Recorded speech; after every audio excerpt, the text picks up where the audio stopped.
अज्ञानतिमिरान्धस्य ज्ञानाञ्जनशलाकया चक्षुरुन्मिलितं येन तस्मै श्रीगुरवे नमः। श्रीचैतन्यमनोभीष्टं स्थापितं येन भूतले स्वयं रूपकदा मह्यं ददाति स्वपदान्तिकं। वन्देऽहं श्रीगुरो श्रीयुतपदकमलं श्रीगुरुन् वैष्णवांश्च श्रीरूपं साग्रजातं सहगण रघुनाथान्वितं तं सजीवं साद्वैतं सावधूतं परिजनसहितं कृष्णचैतन्यदेवं श्रीराधाकृष्णपादान् सहगण ललिता श्रीविशाखान्वितांश्च। हे कृष्ण करुणा सिंधो दीनबंधो जगत्पते गोपेश गोपिकाकांत राधाकांत नमोस्तुते। तप्त कांचन गौरांगी राधे वृंदावनेश्वरी वृषभानुसुते देवी प्रणमामि हरिप्रिये। वाञ्छाकल्पतरुभ्यश्च कृपा सिन्धुभ्य एव च पतितानां पावनेभ्यो वैष्णवेभ्यो नमो नमः। अनन्तकोटिवैष्णववृन्द की जय। नमः ओं विष्णुपादाय कृष्णप्रेष्ठाय भूतले श्रीमते जयपताका स्वामिन् इति नामिने। नमो आचार्यपादाय निताय कृपाप्रदायने गौरकथाधामदाय नगरग्रामतारिणे। नमः ओं विष्णुपादाय कृष्णप्रेष्ठाय भूतले श्रीमते भक्तिवेदांत स्वामिन् इति नामिने। नमस्ते सारस्वते देवे गौरवाणी प्रचारिणे निर्विशेषशून्यवादी पाश्चात्यदेशतारिणे।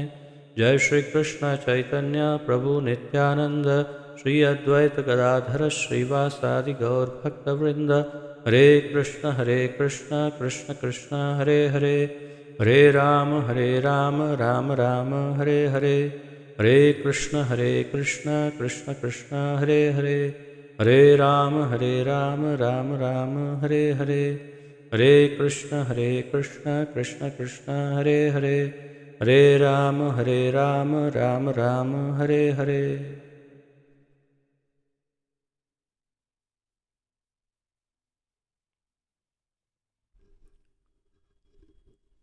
बहुत बहुत स्वागत है आप सबका आज के इस अत्यंत महत्वपूर्ण ज्ञान यज्ञ में, जिसके अंतर्गत हम सम्मिलित रूप से श्रीमद् भगवद गीता यथारूप का अध्ययन कर रहे हैं। इसका आलेखन हमारे इस्कॉन के संस्थापक आचार्य श्री श्रीमद् अभय चरणारविंद भक्तिवेदांत स्वामी श्रील प्रभुपाद जी ने किया है। श्रील प्रभुपाद की जय। तो जैसा कि आपको स्मरण है 11वें अध्याय का अध्ययन जारी है और इस 11वें अध्याय में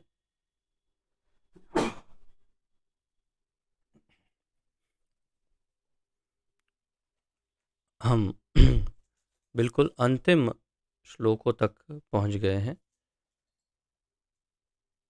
अगर संभव हुआ तो आज ही 2 श्लोक करके इस 11वें अध्याय को समाप्त करने का प्रयास करेंगे। केवल 2 श्लोक हैं और ये दोनों श्लोक सर्वाधिक महत्वपूर्ण श्लोकों की सूची में अपना स्थान बनाए हुए हैं। श्लोक संख्या 54 जो है वो तो है ही सबसे महत्वपूर्ण, कंठस्थ करने योग्य, परंतु उसके बाद वाले श्लोक के तात्पर्य में प्रभुपाद जी ने इतना सारा ज्ञान हमें प्रदान किया है। ये केवल ये 2 श्लोकों का अध्ययन और उनके तात्पर्यों से हमें बहुत कुछ जानने योग्य और सबसे महत्वपूर्ण जो ज्ञान है उसके विषय में ज्ञात हो पाता है। तो आइए एक त्वरित पुनरावर्तन करते हुए हम आज के अध्ययन की ओर आगे बढ़ते हैं।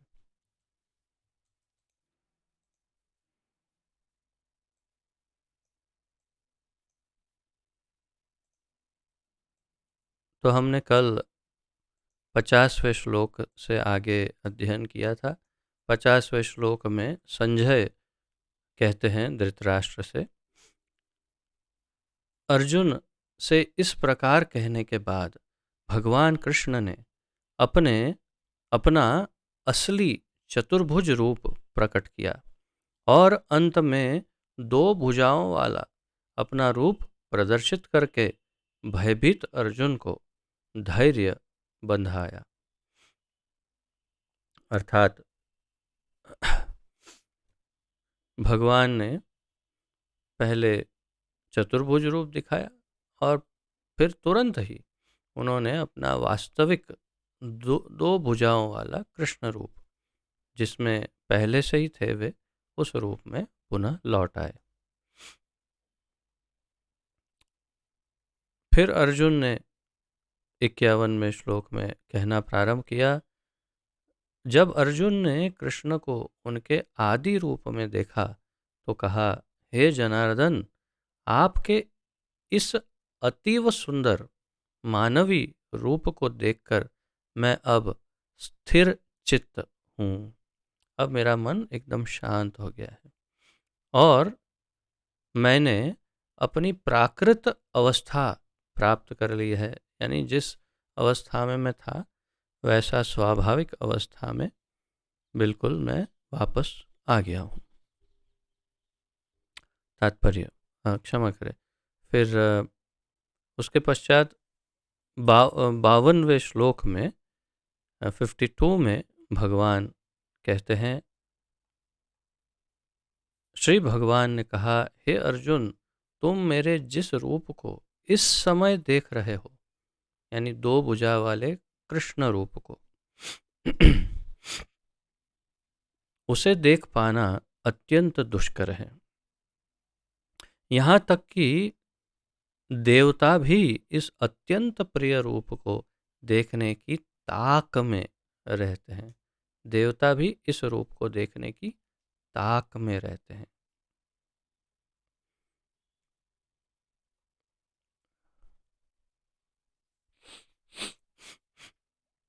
और फिर 53 में कहते हैं, तुम अपने दिव्य नेत्रों से जिस रूप का दर्शन कर रहे हो उसे न तो वेदाध्ययन से, न कठिन तपस्या से, न दान से, न पूजा से ही जाना जा सकता है। कोई इन साधनों के द्वारा मुझे मेरे रूप में नहीं देख सकता। तो 52 और 53 ये दोनों श्लोकों में हमने देखा कि भगवान का ये जो द्विभुज कृष्ण रूप है वही सबसे दुर्लभ रूप है।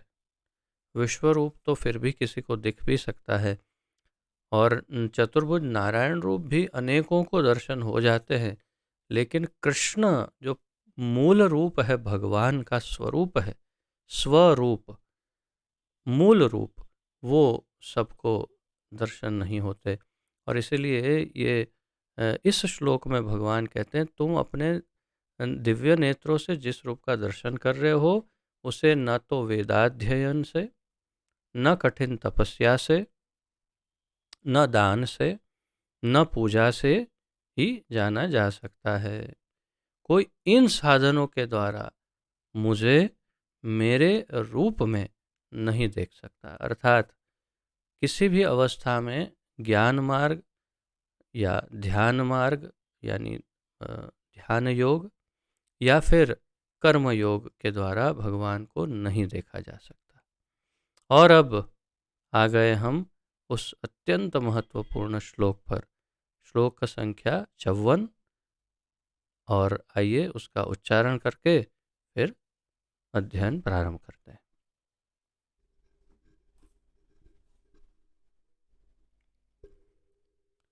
भक्त्या मां, क्षमा, भक्त्या त्वनन्यया शक्य अहम् एवं विधोऽर्जुन ज्ञातुं द्रष्टुं च तत्त्वेन प्रवेष्टुं च परन्तप। भक्त्या त्वनन्यया शक्य अहम् एवं विधोऽर्जुन ज्ञातुं द्रष्टुं च तत्त्वेन प्रवेष्टुं च परन्तप। भक्त्या तु अनन्यया शक्य अहम् एवं विधो अर्जुन ज्ञातुं द्रष्टुं च तत्त्वेन प्रवेष्टुं च परन्तप। अवश्य अवश्य इसे कंठस्थ करिएगा, बहुत महत्वपूर्ण है। शब्दार्थ, अनुवाद तथा तात्पर्य श्रील प्रभुपाद जी द्वारा। भक्त्या, भक्ति से,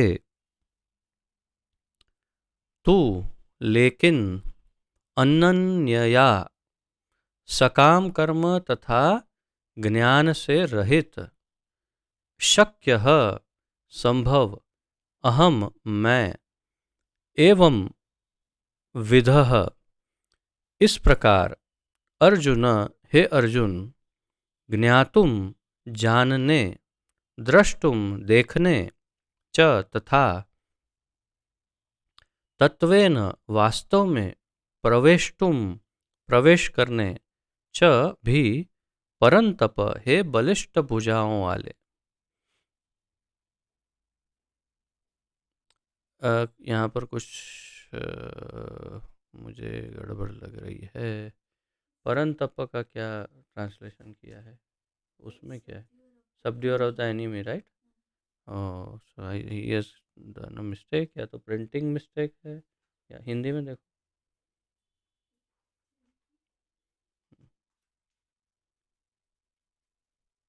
मेक इट फास्ट।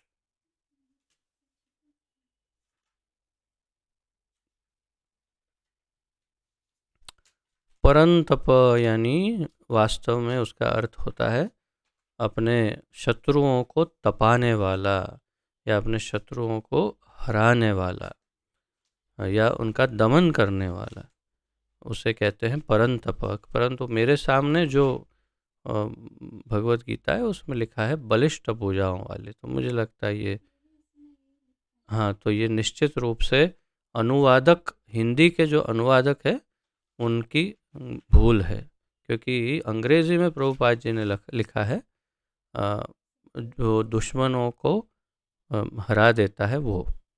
तो आपके ग्रंथ में भी यदि परंतप का हे बलिष्ठ भुजाओं वाले ऐसा अगर अनुवाद लिखा हो, चाहे बांग्ला में हो या हिंदी में या गुजराती में, तो उसे आप बदल करके ऐसे लिख सकते हैं कि शत्रुओं को हराने वाला, या तो शत्रुओं का दमन करने वाला, परंतप उसका अर्थ। अनुवाद। हे अर्जुन, केवल अनन्य भक्ति द्वारा मुझे उस रूप में समझा जा सकता है जिस रूप में मैं तुम्हारे समक्ष खड़ा हूँ, और इस प्रकार मेरा साक्षात दर्शन भी किया जा सकता है। केवल इसी विधि से तुम मेरे ज्ञान के रहस्य को पा सकते हो। अनुवाद ध्यानपूर्वक सुनिए और समझिए, पढ़िए, अध्ययन करिए। भक्त्या तु अनन्या शक्य, भक्त्या तु अनन्यया शक्य, अर्थात भक्ति से, लेकिन किसी और से शक्य नहीं है। क्या नहीं शक्य है? तु अनन्यया शक्य, अहम एवं विधोर्जुन, जैसा मैं हूँ वैसा मुझे जानना। तो किससे ये संभव है? मैं जैसा हूँ या मैं जो हूँ उस रूप में, मेरे इसी कृष्ण रूप में, भगवान के रूप में मुझे समझना हो, तो केवल एक ही रास्ता है, भक्त्या तु अनन्यया शक्य। और फिर कहते हैं ज्ञातुम द्रष्टुम च तत्वेन प्रवेष्टुम च परंतप, अर्थात और इसी प्रकार मेरा साक्षात दर्शन भी किया जा सकता है। केवल इसी विधि से तुम मेरे ज्ञान के रहस्य को पा सकते हो। ज्ञातुम यानी तुम मेरे विषय में ज्ञान प्राप्त कर सकते हो। द्रष्टुम मुझे देख सकते हो। च तत्वेन मेरा तत्वतः मेरा ज्ञान प्राप्त कर सकते हो, जैसे मैं हूँ वैसा। लेकिन प्रवेष्टुम च परंतप, और प्रवेश करना, तो तुम मेरे धाम में भी प्रवेश कर सकते हो, या मुझे प्राप्त भी कर सकते हो। ये सारे एक शब्दों का अर्थ प्रभुपाद जी तात्पर्य में और भी अच्छा समझाएंगे, लेकिन अनुवाद को हम फिर से एक बार अध्ययन करते हैं। हे अर्जुन, केवल अनन्य भक्ति द्वारा मुझे उस रूप में समझा जा सकता है जिस रूप में मैं तुम्हारे सामने खड़ा हूं। केवल भक्ति के द्वारा, केवल अनन्य भक्ति के द्वारा। अनन्य का अर्थ प्रभुपाद जी ने क्या शब्द यहाँ शब्दार्थ में दिया? अनन्य यानी सकाम कर्म तथा ज्ञान से रहित, यानी कोई दूसरे रास्ते से नहीं, कोई दूसरे योग द्वारा नहीं, केवल भक्ति योग के द्वारा कृष्ण को या भगवान को जैसे वे हैं वैसे समझा जा सकता है। और इसी प्रकार मेरा साक्षात दर्शन भी किया जा सकता है। अर्थात कि भगवान का यदि साक्षात दर्शन करना हो तो उसका केवल एक ही रास्ता है, और वो है भक्ति। अगर भक्ति है तो भगवान का दर्शन है, भक्ति नहीं तो भगवान का दर्शन प्राप्त नहीं हो सकता। केवल इसी विधि से तुम मेरे ज्ञान के रहस्य को प्राप्त कर सकते हो या पा सकते हो। तो मेरे ज्ञान के रहस्य को में प्रवेश कर सकते हो या पा सकते हो। कब? केवल इसी विधि से। कौन सी? भक्ति योग के द्वारा। भक्त्या तु अनन्यया शक्य। बस ये इतना याद रख लीजिए, भक्ति योग के अलावा और कोई दूसरा रास्ता भगवान के विषय में पूरा ज्ञान नहीं दे सकता, और भगवान के दर्शन कभी नहीं दे सकता दूसरा रास्ता। और भगवान के विषय में जो ज्ञान है उसको हम पूर्ण रूप से समझ पाए, वो केवल भक्ति योग के द्वारा ही संभव हो सकता है। तो ये तो हमारा अत्यंत और परम सौभाग्य ही है कि हम सब भक्ति योग के ही सब छात्र हैं, स्टूडेंट्स हैं। हम सभी भक्ति योग ही प्रयास कर रहे हैं करने का, और ये हमारा परम सौभाग्य है। भले हम पढ़े लिखे हो चाहे ना हो, भले हम बहुत बहुत बुद्धिमान हो या ना हो, सामान्य बुद्धि वाले हों, चाहे हम कैसे भी क्यों ना हो, अगर हम भक्ति योग में शुद्धता से, संपूर्ण शरणागति से अगर भगवान को समझने का प्रयास कर रहे हैं तो अवश्य गुरु की कृपा से हम संपूर्ण रूप से भगवान को समझ पाएंगे। तात्पर्य कृष्ण को, अब इसमें तात्पर्य में आप जितनी अधिक संभव आप यथासंभव नोट्स लिखते रहिएगा, क्योंकि दोनों तात्पर्य, दोनों श्लोक बहुत महत्वपूर्ण है। कृष्ण को केवल अनन्य भक्ति योग द्वारा समझा जा सकता है, प्रभुपाद जी कह रहे हैं। इस श्लोक में वे इसे स्पष्टतया कहते हैं, जिससे ऐसे अनधिकारी टीकाकार जो भगवत गीता को केवल कल्पना के द्वारा समझना चाहते हैं, यह जान सके कि वे समय का अपव्यय कर रहे हैं। तो यहाँ पर ये स्पष्ट कर दिया प्रभुपाद जी ने कि इस श्लोक में ये स्पष्ट बता दिया। क्या बताया भगवान ने? कि केवल भक्ति योग के द्वारा ही भगवान को समझा जा सकता है। तो अन्य जो टीकाकार है, अनधिकारी टीकाकार, जो भक्ति योगी नहीं है, तो जो भक्ति योगी नहीं है उन्हें भक्ति योग पर आधारित इस महाग्रंथ का अनुवाद या टीका करने का कोई अधिकार नहीं है, कोई अधिकार नहीं। लेकिन फिर भी वे स्वयं अपने आप को अधिकार प्रदान करते हैं, अपने आप को ही, और इसीलिए वे कुछ भी करते हैं। इसका मैं आपको पहले भी एक बार एक कथा बता चुका हूँ। मेरे माता पिता हमेशा मुझे बचपन में एक कथा बताते थे कि एक दला तरवाड़ी नाम का एक व्यक्ति था, और वो किसी सेठ के आंगन से हमेशा गुजरता था, रास्ता था उसका। और उसने देखा कि कोई दिखाई तो नहीं देता इस बागीचा में। फिर वो देखा बागीचा में बहुत सुंदर सुंदर बैंगन है। तो उसने देखा कि अरे वाह, ये बैंगन तो बहुत बढ़िया है। फिर बोला अपना नहीं है, अपने नहीं है, ये अपना नहीं है ना, चलो चलो चलो। फिर 1 दिन 2 दिन, फिर देखा यहाँ कोई नहीं है। फिर उसने पूछा, नहीं एक काम करता हूँ, मैं पूछ करके ये बैंगन ले लेता हूँ। तो उसने पूछा, अरे कोई है क्या, मैं बैंगन ले सकता हूँ? तो और फिर कहता है, क्या मैं ये बैंगन ले लूँ 2-4? तो सामने से कोई जवाब नहीं आया, तो उसने स्वयं ही जवाब दिया कि अ, अरे 2-4 क्या, ले लो ना 10 बार। तो स्वयं ही पूछा कि क्या मैं 2-4 बैंगन लूँ, तो स्वयं ही जवाब दिया, हाँ ले लो ना 10-12। तो उसने लिए बैंगन और चला गया। फिर दूसरा दिन हुआ, दूसरे दिन फिर वही, अरे क्या मैं बैंगन ले लूँ 2-4? अरे ले लो दला तरवाड़ी, ले लो 10 बार। तो उसने ले लिया, वो चला गया। अब उस घर का मालिक जो है, वो देखे कि अरे मेरे बैंगन कहाँ चले जाते हैं।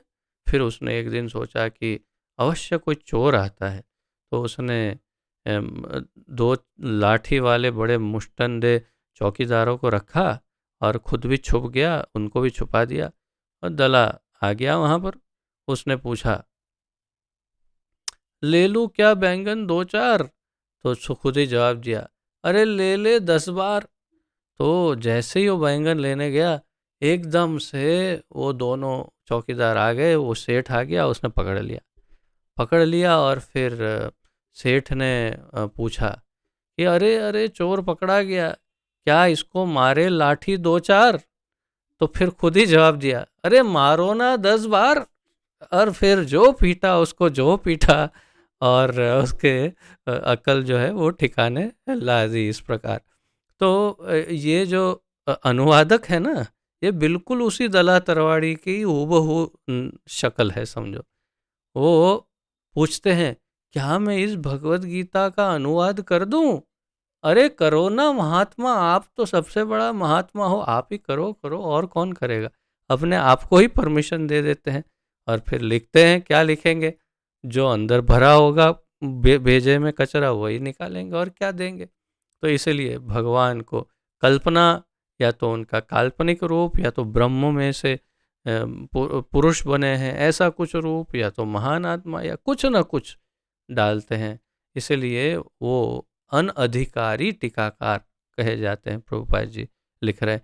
इसलिए ये बात बहुत महत्वपूर्ण है, हमें हमेशा सावधान रहना चाहिए कि किसके द्वारा लिखित भगवत गीता या किसी भी शास्त्रों को पढ़ना चाहिए।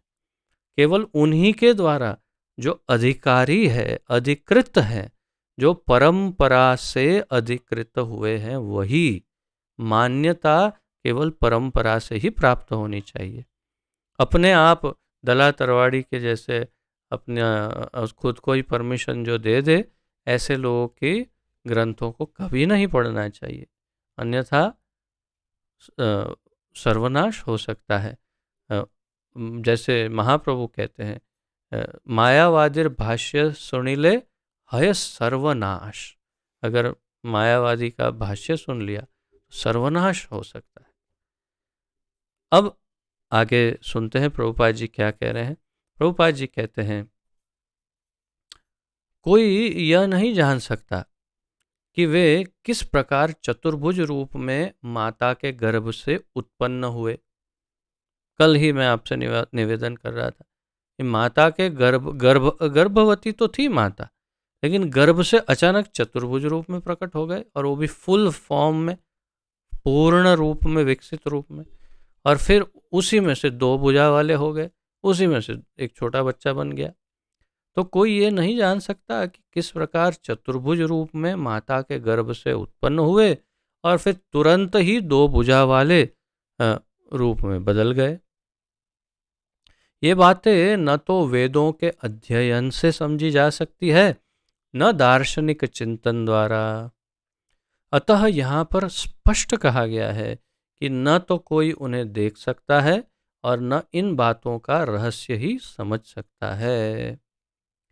तो इसीलिए भगवान ने स्वयं कहा है कि न कोई उन्हें देख सकता है, न कोई इस प्रकार समझ सकता है। किंतु जो लोग वैदिक साहित्य के अनुभवी विद्यार्थी हैं, वे अनेक प्रकार से वैदिक ग्रंथों के माध्यम से उन्हें जान सकते हैं। लेकिन जो वैदिक ग्रंथों का अध्ययन करते हैं वे अनेक प्रकार के वेदाध्ययन से उन्हें अलग अलग रूपों में देख सकते हैं, जान सकते हैं, अर्थात कि उनके विषय में ज्ञान वेदों से प्राप्त कर सकते हैं अलग अलग रूप से।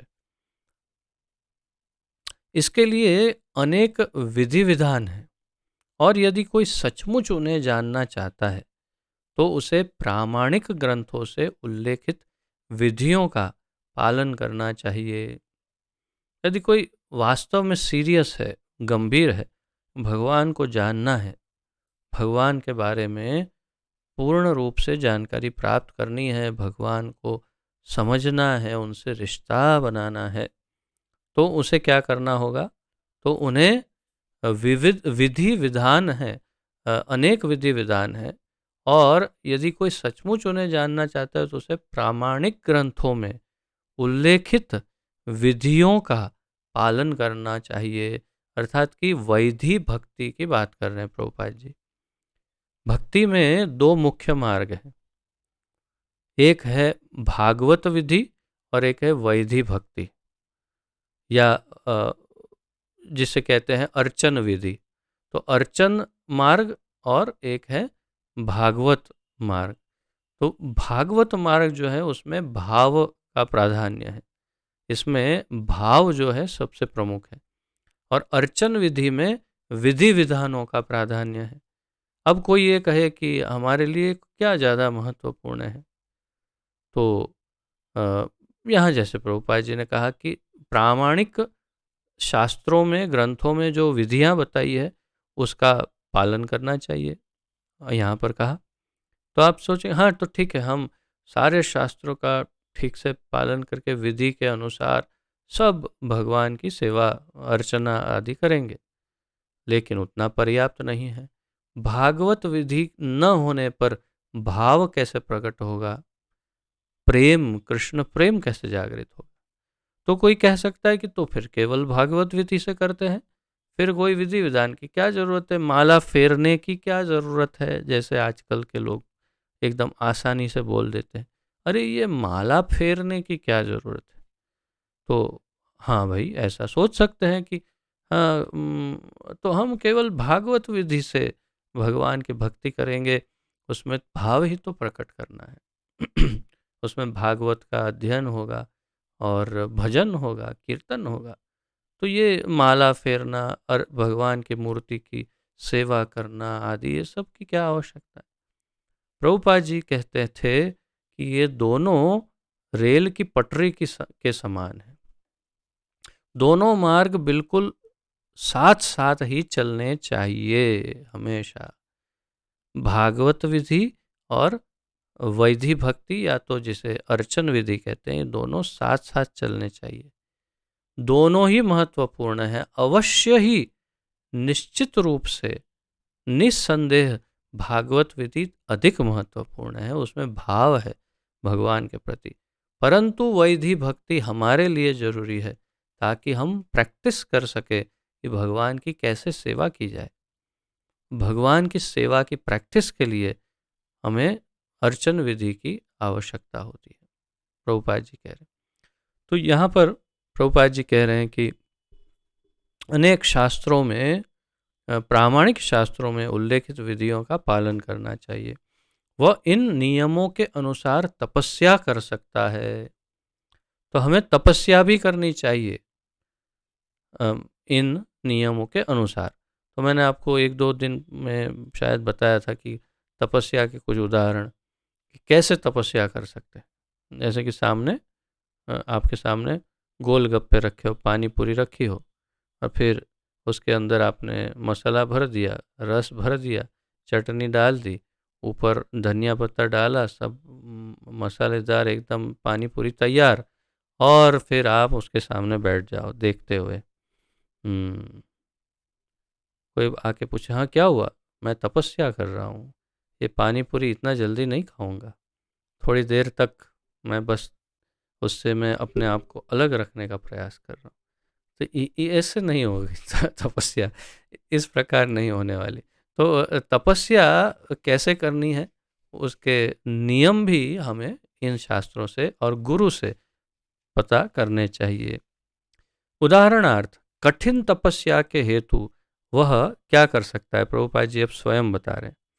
कृष्ण जन्माष्टमी को, जो कृष्ण का आविर्भाव दिवस है, प्राकट्य दिवस, तथा मास के की दोनों एकादशियों को उपवास कर सकता है। बस एकदम सिंपल। तपस्या करनी है, जन्माष्टमी, राधाष्टमी, बलराम पूर्णिमा, गौर पूर्णिमा, नरसिंह चतुर्दशी, रामनवमी, ऐसे जितने भी, नित्यानंद त्रयोदशी, इन सभी अभी है, बस थोड़े दिनों में आ रही है नित्यानंद त्रयोदशी, तो 14 तारीख को तो नित्यानंद त्रयोदशी। ऐसे ऐसे दिनों में उपवास करने चाहिए। और हर एक महीने में कम से कम 2 जो एकादशियाँ आती है उन दिनों में उपवास करने चाहिए। अच्छा भाई, तो इसे तपस्या कहते हैं? बिल्कुल, प्रभुपाद जी हमारे आचार्य कह रहे हैं इसे तपस्या कहते हैं।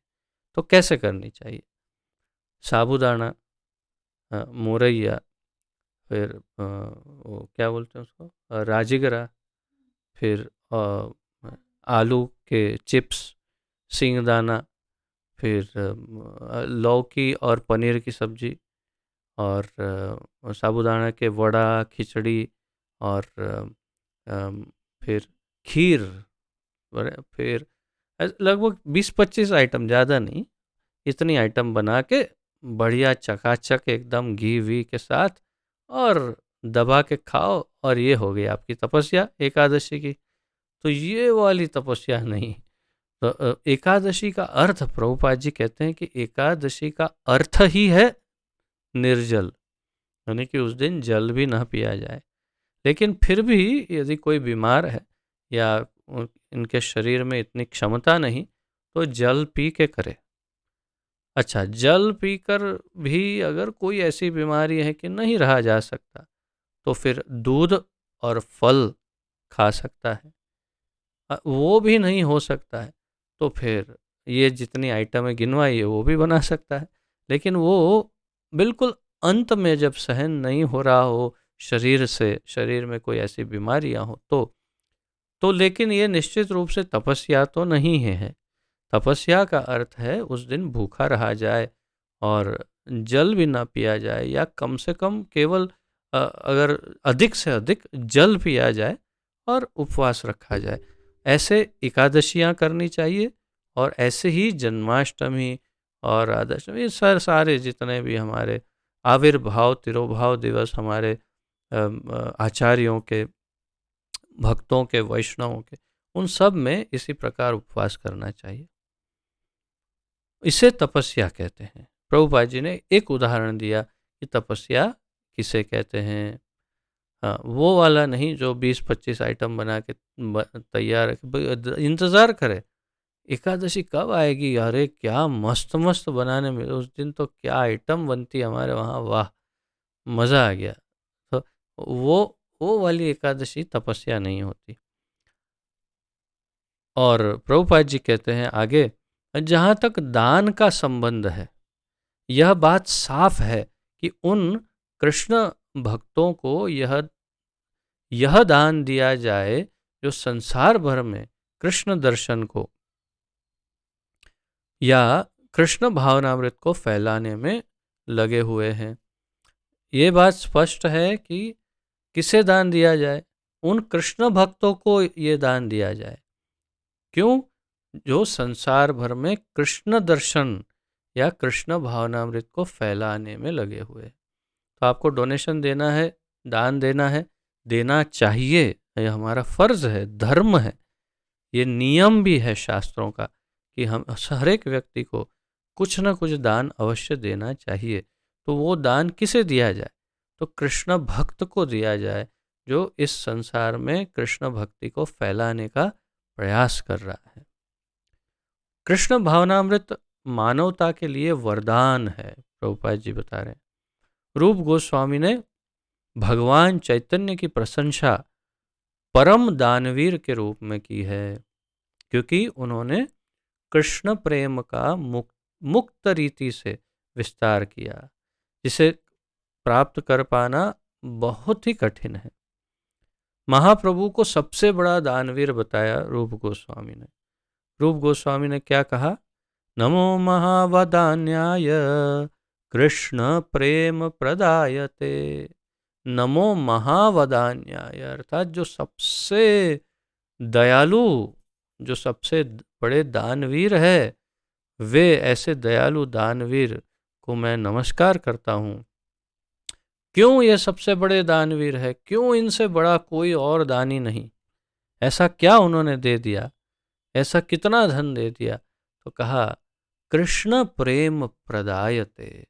जो कृष्ण प्रेम प्राप्त करने के लिए करोड़ों कोटि जन्म भी कम पड़ सकते हैं। कोटि कोटि जन्म जन्मांतरों तक जो अनेक प्रकार के तप जप व्रत आदि क्या क्या नहीं करे, तब भी उसे कृष्ण प्रेम शायद न मिले। उसे चैतन्य महाप्रभु बहुत ही आसानी से तुरंत क्षण भर में दे देते हैं। इसीलिए सबसे बड़े दानवीर हैं कृष्ण प्रेम प्रदायते, क्योंकि उन्होंने कृष्ण प्रेम का मुक्त रीति से विस्तार किया है। प्रभुपाद जी कह रहे हैं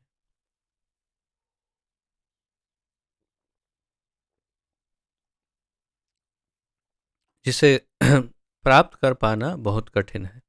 अतः यदि कोई कृष्ण भावनामृत का प्रचार करने वाले व्यक्तियों को अपना धन दान में देता है, तो कृष्ण भावनामृत का प्रचार करने के लिए दिया गया यह दान संसार का सबसे बड़ा दान है।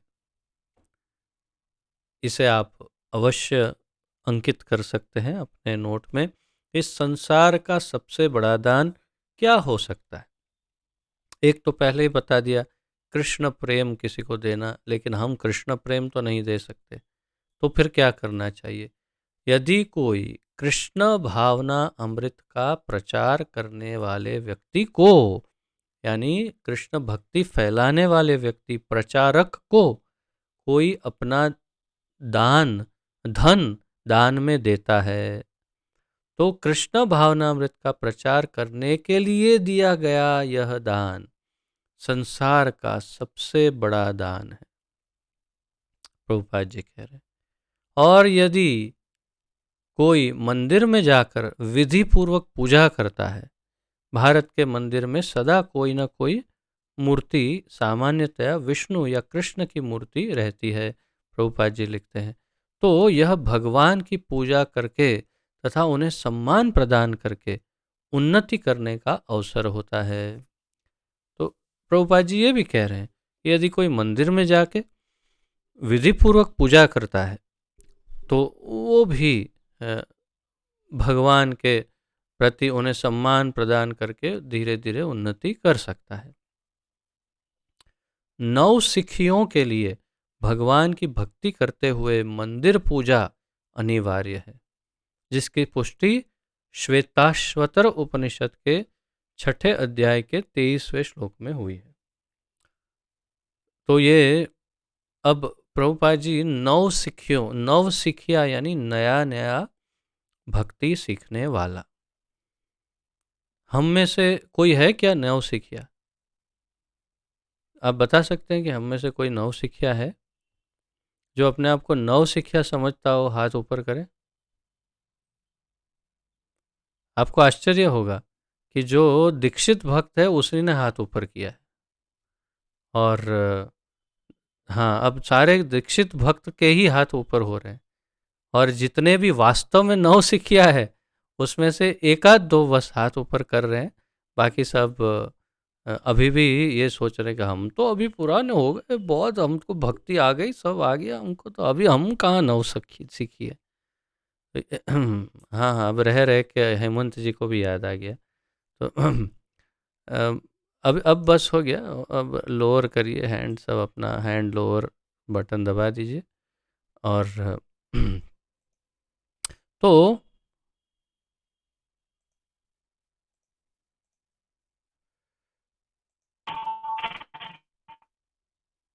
क्षमा, अपना माइक म्यूट कर लीजिएगा। तो यहाँ पर ये बताया गया है कि श्वेताश्वतर उपनिषद में यस्य देवे परा भक्तिर यथा देवे तथा गुरौ त्यस्यैते कथिता ह्यर्था प्रकाशन्ते महात्मनः।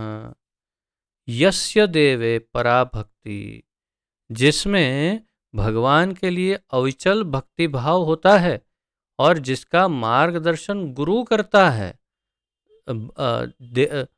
यस्य देवे परा भक्तिर यथा देवे तथा गुरौ, तो जिसके मार्गदर्शन गुरु भी करते हैं और जिसमें भगवान के लिए बहुत ही अनन्य भक्ति रहती है, जिसमें भी उसकी वैसी ही अविचल श्रद्धा होती है, गुरु में भी भगवान जैसी ही अविचल श्रद्धा रहती है, वह भगवान का दर्शन प्रकट रूप में कर सकता है।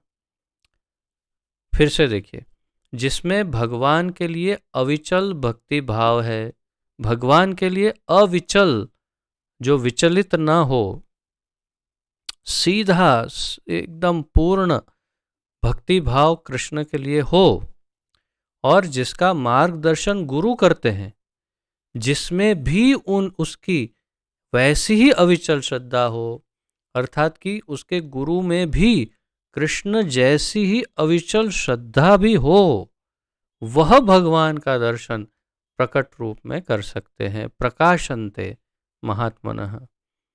मानसिक चिंतन यानी मनोधर्म द्वारा कृष्ण को नहीं समझा जा सकता। जो व्यक्ति प्रामाणिक गुरु से मार्गदर्शन प्राप्त नहीं करता, उसके लिए कृष्ण को समझने का शुभ आरंभ कर पाना भी कठिन है। जो व्यक्ति प्रामाणिक गुरु से मार्गदर्शन नहीं प्राप्त करता, जो मनोधर्म से प्राप्त करता है, जो या यहाँ वहाँ से प्राप्त करता है, सुनी सुनाई बातों से, या फिर ऐसे गुरु से कि जो प्रामाणिक नहीं, स्वयं या परंपरा से नहीं आए, ऐसे गुरु से ज्ञान प्राप्त कर लेता है, तो फिर क्या होता है, उसके लिए कृष्ण को समझने का शुभ आरंभ कर पाना भी कठिन है। अर्थात कि भगवान को देखना तो बहुत दूर की बात है, भगवान के देखने का आरंभ जो होना चाहिए, वो आरंभ भी बहुत दूर है अभी। यहाँ पर तू शब्द का प्रयोग विशेष रूप से यह सूचित करने के लिए हुआ है कि कोई अन्य विधि न तो बताई जा सकती है, न प्रयुक्त ही की जा सकती है, न ही कृष्ण को समझाने में सफल हो सकती है। कहाँ पर तू शब्द का प्रयोग है? आप यदि मूल श्लोक को देखें तो मूल श्लोक में है भक्त्या तू अनन्यया शक्य। भक्त्या तू अनन्यया शक्य, क्यों ऐसा कहा? प्रभुपाद जी समझा रहे हैं कि तू शब्द जो है वो ये सूचित करता है कि कोई अन्य विधि, जैसे कि ज्ञान योग या ध्यान योग या कर्म योग से हम कृष्ण को नहीं समझ सकते। इसीलिए प्रभुपाद जी आगे बताते हैं, कृष्ण के चतुर्भुज तथा द्विभुज साक्षात रूप अर्जुन को दिखाए गए क्षणिक विश्व रूप से सर्वथा भिन्न है। कृष्ण के चतुर्भुज और द्विभुज जो साक्षात रूप है, वो क्षणिक विश्व रूप से अलग है। अर्थात विश्वरूप क्षणिक है, क्षण भंगुर है, अर्थात वो कभी न कभी वो समाप्त हो जाता है। लेकिन चतुर्भुज और द्विभुज जो रूप है भगवान के, वो शाश्वत रूप है। नारायण का चतुर्भुज रूप तथा कृष्ण का द्विभुज रूप दोनों ही शाश्वत तथा दिव्य है, जबकि अर्जुन को दिखलाया गया विश्वरूप नश्वर है। प्रभुपाद जी बता रहे सुदूरदर्शम, ये शब्द कल हमने देखा था, सुदूरदर्शम, उसका हमने बड़े विस्तार से अध्ययन कल किया था। सु अत्यंत, दूर यानी कठिन, दर्शम यानी जिसका दर्शन। शब्द का अर्थ है देख पाने में कठिन। प्रभुपाद जी कह रहे हैं उसका अर्थ है देख पाना कठिन हो जो, जिससे पता चलता है कि इस विश्व रूप को किसी ने नहीं देखा था। इससे यह भी पता चलता है कि भक्तों को इस रूप को दिखाने की आवश्यकता भी नहीं थी। भक्तों को इसे दिखाने की आवश्यकता भी नहीं, भक्तों को देखने में इंटरेस्ट भी नहीं। ये रूप भक्तों को भगवान के केवल सौम्य दो भुजा वाले रूप में ही इंटरेस्ट, उनको उनके ये सब ऐसे रूपों में कोई इंटरेस्ट नहीं, यहाँ तक कि चतुर्भुज रूप में भी इंटरेस्ट नहीं शुद्ध भक्तों को। इस रूप को कृष्ण ने अर्जुन की प्रार्थना पर दिखाया था, जिससे भविष्य में यदि कोई अपने आप को भगवान का अवतार कहे तो लोग उसे कह सके कि तुम अपना विश्व रूप दिखाओ। तो प्रभुपाद जी कह रहे हैं कि ये क्यों दिखाया गया था, तो ये इसलिए दिखाया गया था, अर्जुन के द्वारा इसलिए प्रेरित किया भगवान को कि भविष्य में बहुत भगवान आने वाले। कलयुग में तो भगवान का ढेर लग जाएगा, ढेर, ऐसे इतने सारे भगवान इकट्ठा हो जाएंगे, सब अपने आप को बताओ ओ मैं भगवान हूँ, मैं भगवान। तो फिर उन भगवानों को कहा जा सकता है कि ओ मेरे प्यारे भगवान जी, कृपया अपना विश्व रूप दिखाइए। और फिर आप इंतज़ार कर सकते हैं कि वो या तो विश्व रूप दिखाएगा या तो फिर वहाँ से भाग जाएगा, क्योंकि विश्व रूप तो दिखा सकता नहीं। तो इसीलिए विश्व रूप दिखाना ये एक प्रमाण हो गया कि कोई यदि अपने आप को भगवान कहे तो बुद्धिमान व्यक्ति जाकर उसे पूछे तुम भगवान हो, वो कहा हाँ, अब बस तो अब अगर तुम भगवान हो तो लाओ दिखाओ विश्व रूप, अगर विश्व रूप दिखा दो तो मान जाएंगे, नहीं तो कैसे मानेंगे भगवान हो।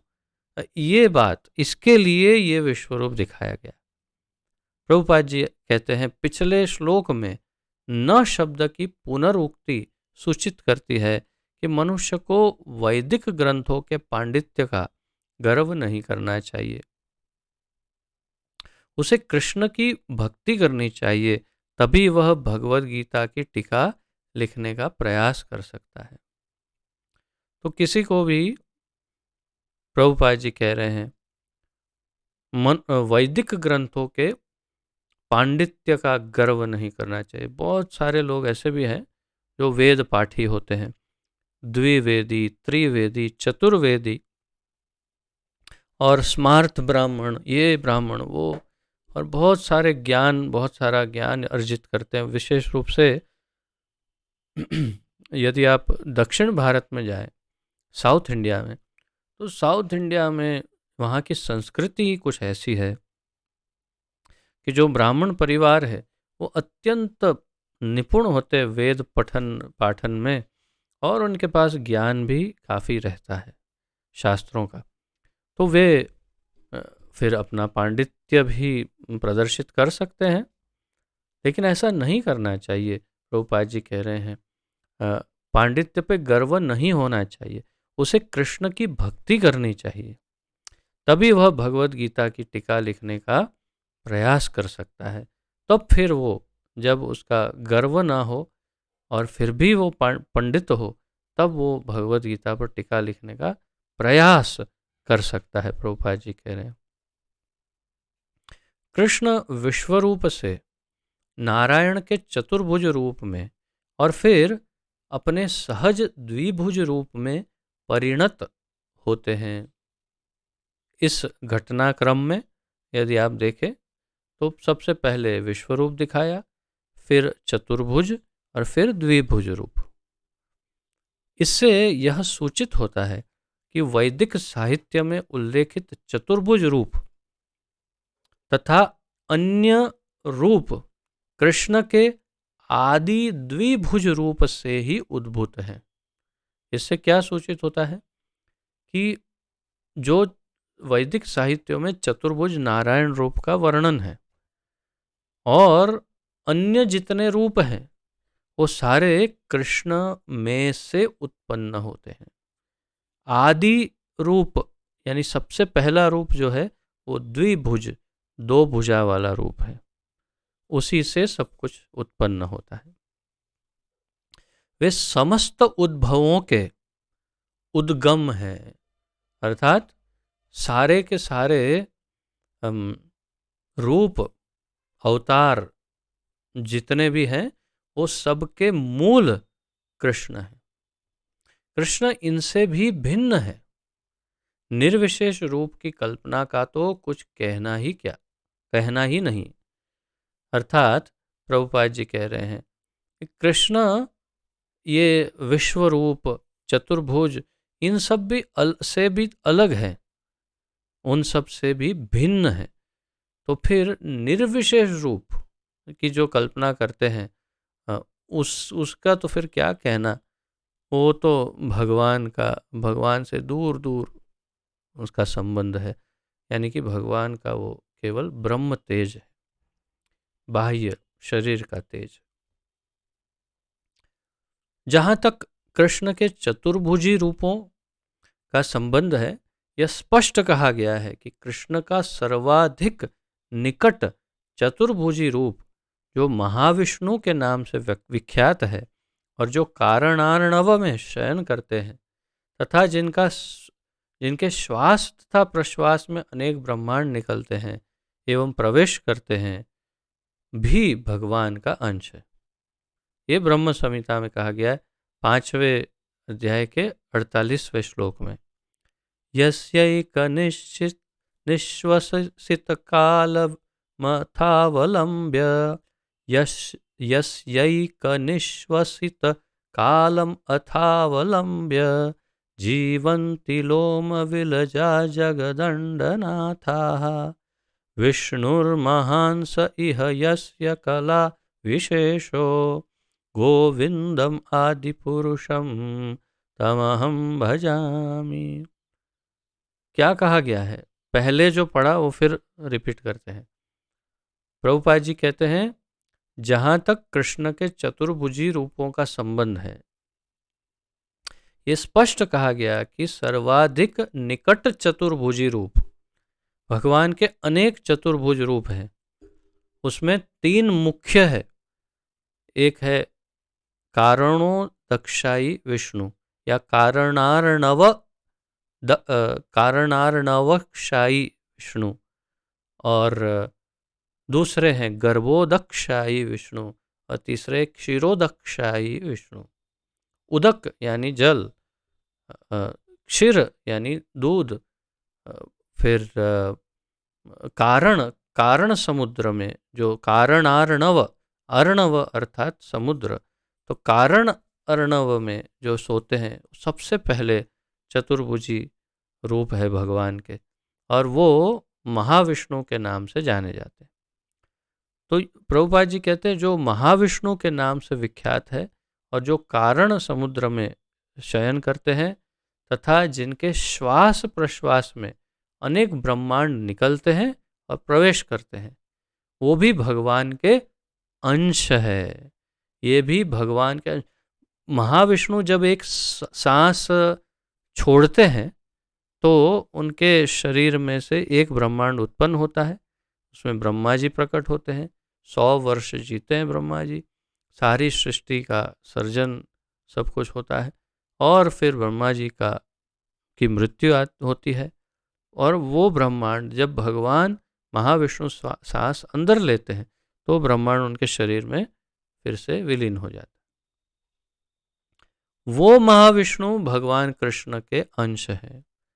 ये ब्रह्म संहिता में अभी हमने जो श्लोक पढ़ा इसमें कहा गया है, विष्णुर्महान स इह यस्य कला विशेषो, अर्थात विष्णुर्महान, महाविष्णु जिनके केवल एक कला विशेष है, अर्थात कि एक उनके अंशावतार हैं या तो उनके अवतरण है, वे ऐसे गोविंदम आदि पुरुषम तम अहम भजामि, मैं ऐसे गोविंद कृष्ण को उनका भजन करता हूँ। फिर उसका अनुवाद भी दिया, जिनके श्वास लेने से ही जिनमें अनंत ब्रह्मांड प्रवेश करते हैं तथा पुनः बाहर निकल आते हैं, वे महाविष्णु कृष्ण के अंश रूप हैं। अतः मैं गोविंद या कृष्ण की पूजा करता हूँ जो समस्त कारणों के कारण हैं। अतः मनुष्य को चाहिए कि कृष्ण के साकार रूप को भगवान मानकर पूजे। बस ये एक ही वाक्य, अत्यंत सार्थक वाक्य, सार रूप वाक्य।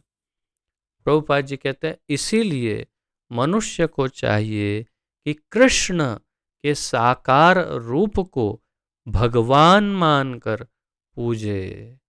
यदि कोई पूछे भगवान कौन है, तो एक है, एकले ईश्वर कृष्ण आर सब भृत्य। महाप्रभु कहते हैं एकले ईश्वर कृष्ण आर सब भृत्य, यानी बाकी सब उनके नौकर, केवल एक ही भगवान है और वो है कृष्ण। अतः मनुष्य को, जैसे प्रभुपाद जी यहाँ बता रहे हैं, भगवान मानकर पूजे, क्योंकि वही सच्चिदानंद स्वरूप है। वे विष्णु के समस्त रूपों के उद्गम हैं, यानी जितने भी विष्णु हैं, गर्भोदक्षाई, कारणोदक्षाई, क्षीरोदक्षाई, ये वो जो भी, सबके मूल है कृष्ण और आदि महापुरुष हैं, जैसा कि भगवत गीता से पुष्ट होता है। भगवत गीता में भी इस बात की पुष्टि हुई है।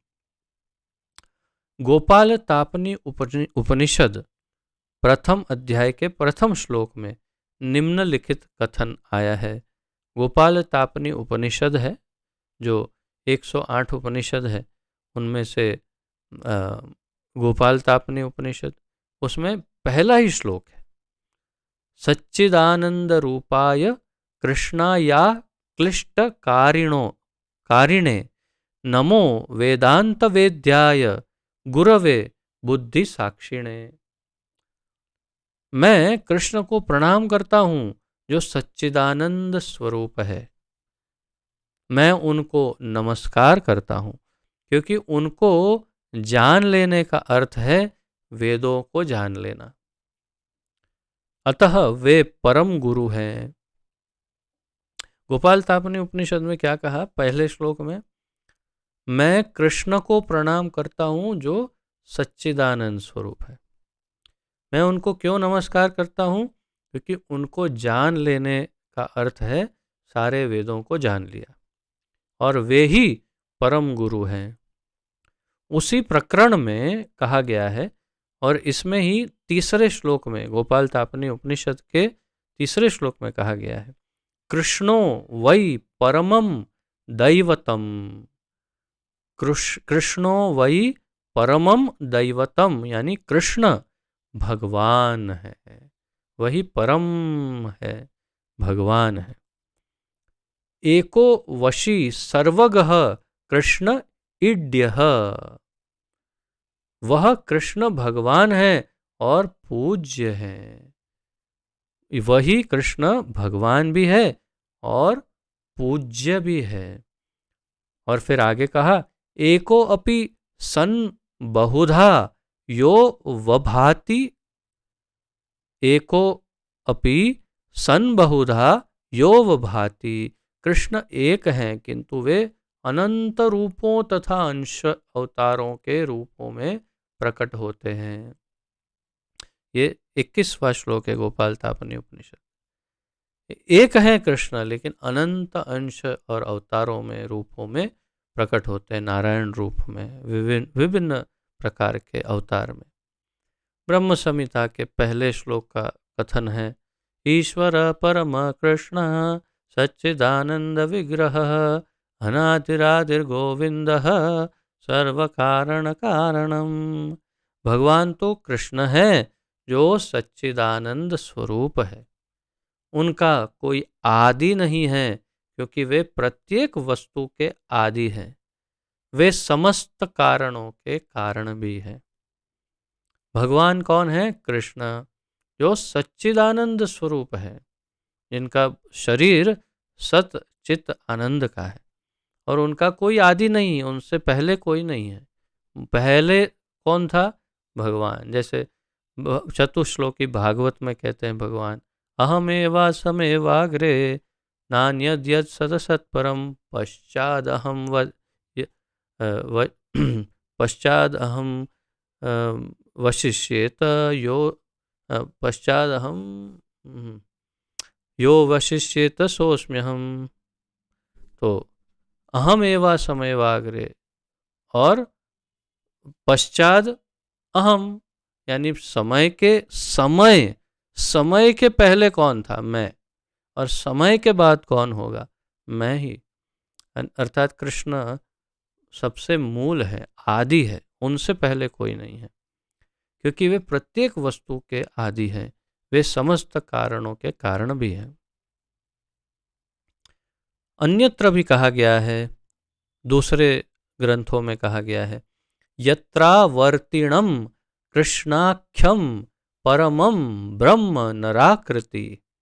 यत्रा वर्तिणम कृष्णाख्यम परमम ब्रह्म नराकृति, यानी भगवान एक व्यक्ति है, नर आकृति, एक व्यक्ति, उसका नाम कृष्ण है और वह कभी कभी इस पृथ्वी पर अवतरित होते हैं। भगवान एक व्यक्ति है, उस शास्त्र में कहा गया है भगवान एक व्यक्ति है, उनका नाम कृष्ण है और वह कभी कभी इस पृथ्वी पर अवतरित होते हैं। इसी प्रकार श्रीमद् भागवत में भगवान के सभी प्रकार के अवतारों का वर्णन मिलता है, जिसमें कृष्ण का भी नाम है भागवत में, किंतु तब यह कहा गया है कि यह कृष्ण ईश्वर के अवतार नहीं है, अपितु साक्षात भगवान है। भागवत में अवतारों का वर्णन है, राम, नरसिंह, वामन, वराह आदि आदि सबका, और फिर कृष्ण का भी नाम लिया, लेकिन फिर साथ में ये भी कह दिया कि हाँ, बाकी सारे तो अवतार हैं, लेकिन कृष्ण स्वयं भगवान है। एते चांस कला पुंसः कृष्णस्तु भगवान स्वयं। एते चांश कलाः पुंसः कृष्णस्तु भगवान स्वयं। बाकी सब अलग अलग कला वाले अवतार हैं, लेकिन कृष्ण तो स्वयं भगवान है, अवतार नहीं है, वो स्वयं भगवान। इसी प्रकार भगवत गीता में भगवान कहते हैं, मत्तः परतरम नान्यत् किंचिदस्ति धनंजय। मुझ भगवान कृष्ण के रूप से कोई श्रेष्ठ नहीं है, प्रभुपाद जी कह रहे हैं। अन्यत्र भी कहा गया है, अहम आदिर ही देवानाम, अहम आदिर ही देवानाम। ये श्लोक में भी कहा गया है, जो जिस श्लोक का यहाँ पर उल्लेख कर रहे हैं प्रभुपाद जी, उसमें भी कहा गया है, यहाँ पर प्रिंटिंग मिस्टेक, आदिर देवा, हिंदी में कैरेक्टर में यहाँ प्रॉब्लम है, आदि और फिर ह जो है, सो इट इज आदिर ही देवानाम, बट यहाँ पर प्रिंटिंग में मिस्टेक। तो अन्यत्र यहाँ ये भी कहा गया है कि अहम आदिर ही देवानाम महर्षिणाम च सर्वशः। तो इस श्लोक में भी कहा गया है, मैं समस्त देवताओं का उद्गम हूँ,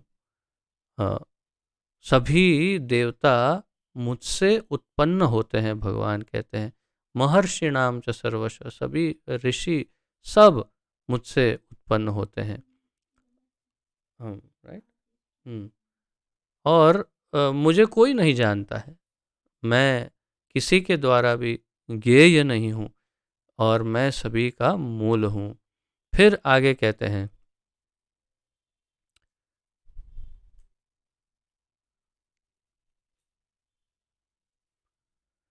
कृष्ण से भगवत गीता ज्ञान प्राप्त करने पर अर्जुन भी इन शब्दों में इसकी पुष्टि करता है। तो भगवान तो कह रहे हैं, स्वयं शास्त्र कह रहे हैं, लेकिन अर्जुन भी कह रहा है, क्या कहते हैं, परम ब्रह्म परम धाम पवित्रम परमम भवान। अब मैं भली भांति समझ गया कि आप परम सत्य भगवान हैं और प्रत्येक वस्तु के आश्रय हैं। मैं अब भली भांति समझ गया, क्या समझ गया, कि आप परम सत्य भगवान है, परम ब्रह्म, परम धाम, पवित्रम परमम भवान। आप सबसे परम हैं, परम भगवान है और प्रत्येक वस्तु के मूल आश्रय हैं।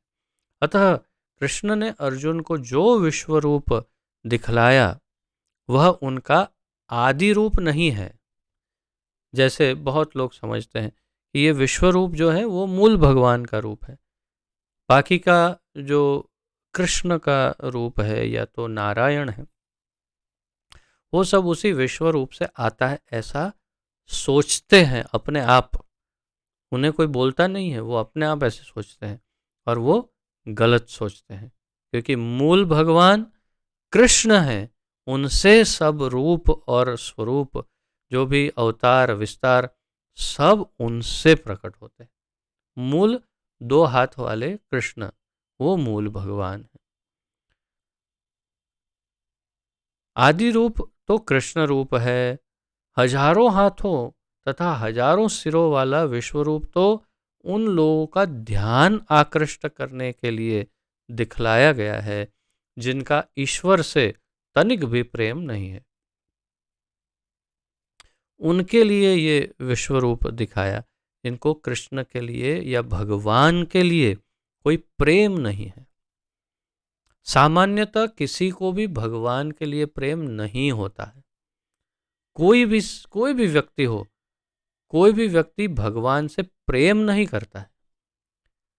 तो क्या होता है, बस भगवान है कि नहीं है, होगा तो नहीं होगा, कि हो भी सकता है नहीं भी होगा, होगा तो ओ ये सारे सब तो भगवान ही है, गणेश भगवान, हनुमान जी भगवान, माता जी भगवान, ये भगवान, सब तो भगवान है, मैं भी भगवान तो भी भगवान। तो भगवान से प्रेम का तो प्रश्न ही कहाँ आएगा, जब वो तो पहले ही कंफ्यूज्ड है, पूरे विडंबना में ही है कि ये भगवान वो भगवान, कौन भगवान कहाँ भगवान।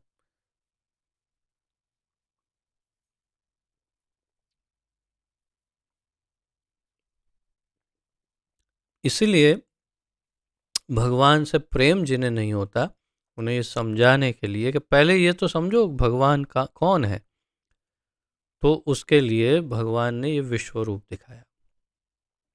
तब सबको समझ, हाँ अच्छा अच्छा ये भगवान है। फिर उनसे संबंध स्थापित करने का प्रयास होगा, फिर धीरे धीरे प्रेम जागृत होगा। तो यह ईश्वर का आदि रूप नहीं है, प्रभुपाद जी कह रहे हैं। विश्व रूप उन शुद्ध भक्तों के लिए तनिक भी आकर्षक नहीं होता। जो शुद्ध भक्त हैं उनके लिए ये आकर्षक आकर्षक नहीं होता, जो विभिन्न दिव्य संबंधों में भगवान से प्रेम करते हैं।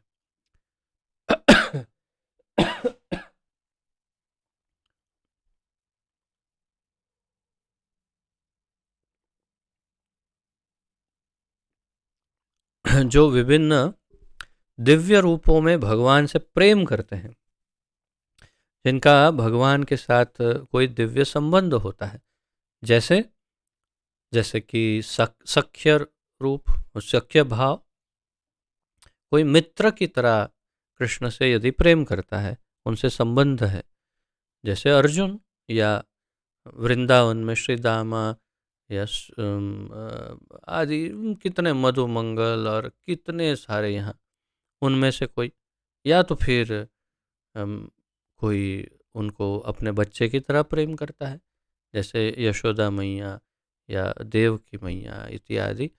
तो कोई उनको पुत्र की तरह, बच्चे की तरह प्रेम करता है, या तो फिर कोई प्रेमिका और प्रेमी की तरह उन्हें प्रेम करता है, जैसे श्रीमती राधा रानी या गोपियाँ।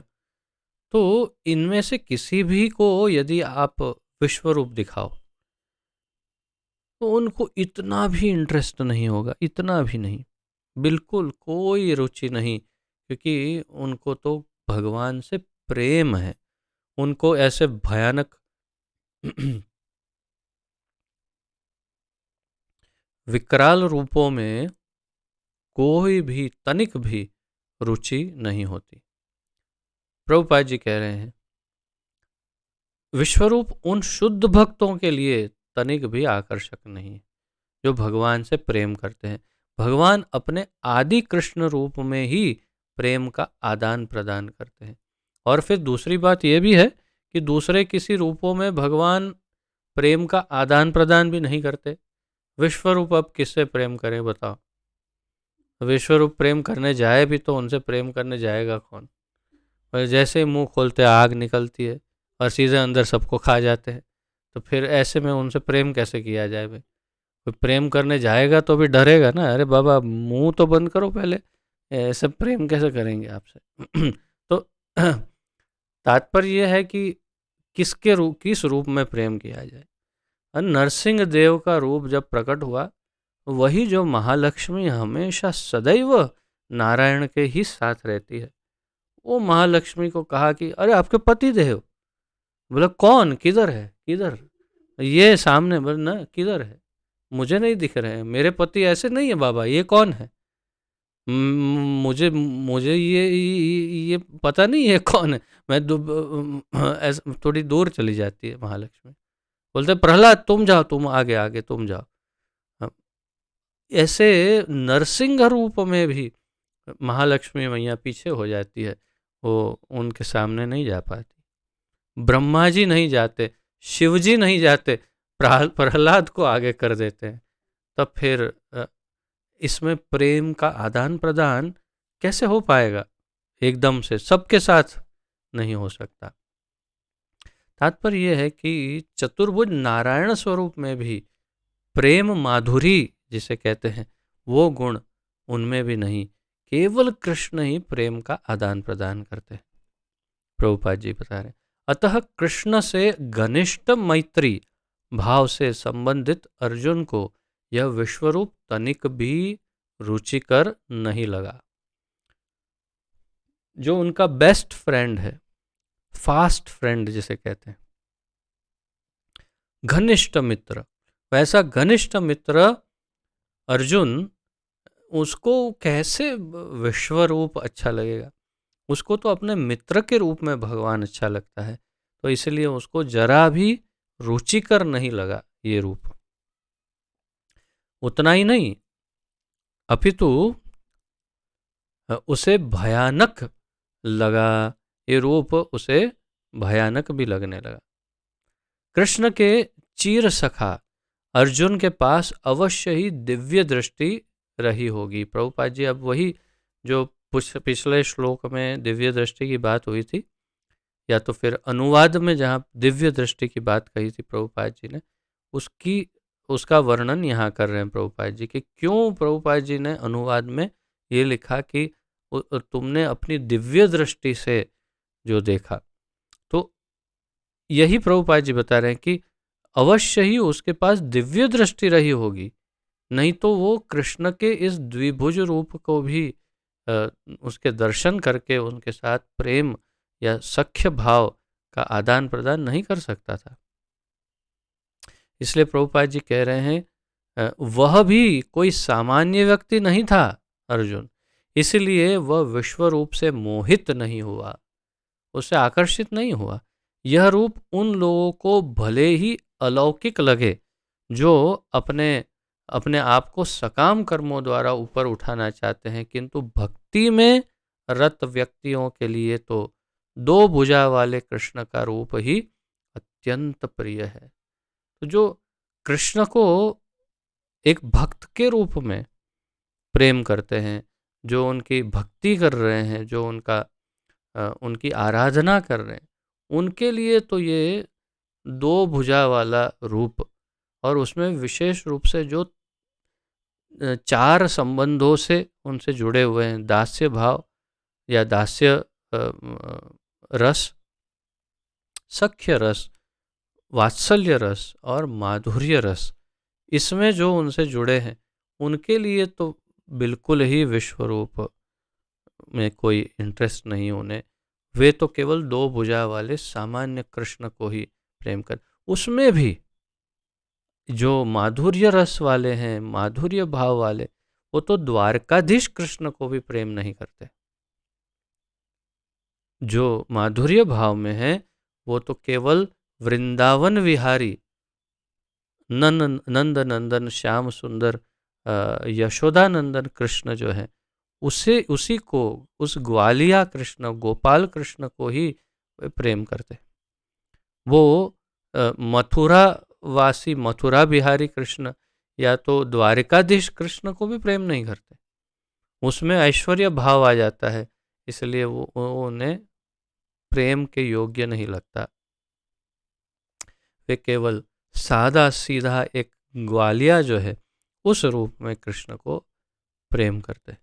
तो इसमें भी अंतर है। जैसे अर्जुन सखा है लेकिन द्वारिकाधीश का सखा है, और ये मधुमंगल श्रीदामा सुदामा आदि जो यहाँ वृंदावन के मित्र हैं भगवान के, वो सब ग्वालिया के सखा है, वे द्वारिकाधीश के सखा नहीं है। कहीं सुनने में नहीं आता कि ये सारे मित्र जाके थोड़े थोड़े दिनों में जाके द्वारकाधीश को मिल के आते थे। कहीं नहीं लिखा, मैंने नहीं पढ़ा कभी, ना सुना है कि ये वृंदावन के उनके जो मित्र थे वो थोड़े थोड़े दिनों में जाते थे, जाके चलो फ्रेंड को मिल के आते। उनको द्वारकाधीश में इंटरेस्ट नहीं था, उनका मित्र तो यहाँ का साधारण ग्वालिया था। तो इसमें भी अंतर है। तो फिर विश्वरूप की तो कहाँ बात करेंगे, चतुर्भुज नारायण और विश्वरूप की बात बहुत दूर की है। तो इस प्रकार यहाँ पर आज ये 54वें श्लोक का हमने अध्ययन पूर्ण किया। अब 55वां जो श्लोक है उसका तात्पर्य बहुत ही विशाल है। बहुत कितने पेजेस इसमें है प्रिंटेड बुक में? Just check how many pages. 1 2 3 4, अच्छा 4 पेजेस ना, 3 पेजेस, अच्छा ओके, 3 पन्नों जितना उसका तात्पर्य है। तो आज हम यदि प्रारंभ करेंगे तो फिर मेरे ख्याल से 7 बज जाएंगे कम से कम। तो इसलिए मैं ये श्रेयस्कर समझता हूँ कि आज यहीं पर विराम लेते हैं और कल ये एक ही श्लोक पर फिर अध्ययन करेंगे, क्योंकि इसमें बहुत सारी महत्वपूर्ण जानकारियाँ इसके तात्पर्य में प्रभुपाद जी ने दी है। और एक श्लोक अधिक और फिर हम 11वें अध्याय का अंत होगा इसके साथ ही। तो आज फिर यहीं पर विराम ले लेते हैं, और कोई प्रश्नोत्तरी हो तो उसे ले सकते हैं। तो यदि आज के इस विषय के उपलक्ष्य में किसी का यदि कोई प्रश्न, उत्कंठा, जिज्ञासा आदि हो तो प्रस्तुत कर सकते हैं।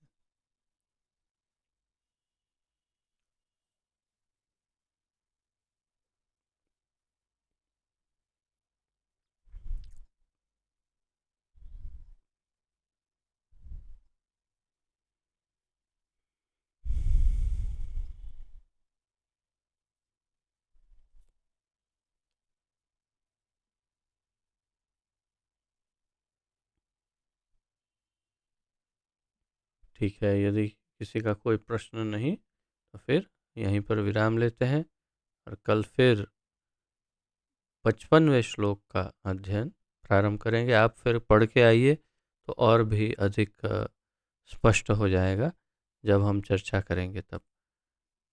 आप सबका बहुत बहुत धन्यवाद। पतित पावन जगत गुरु श्रील प्रभुपाद की जय।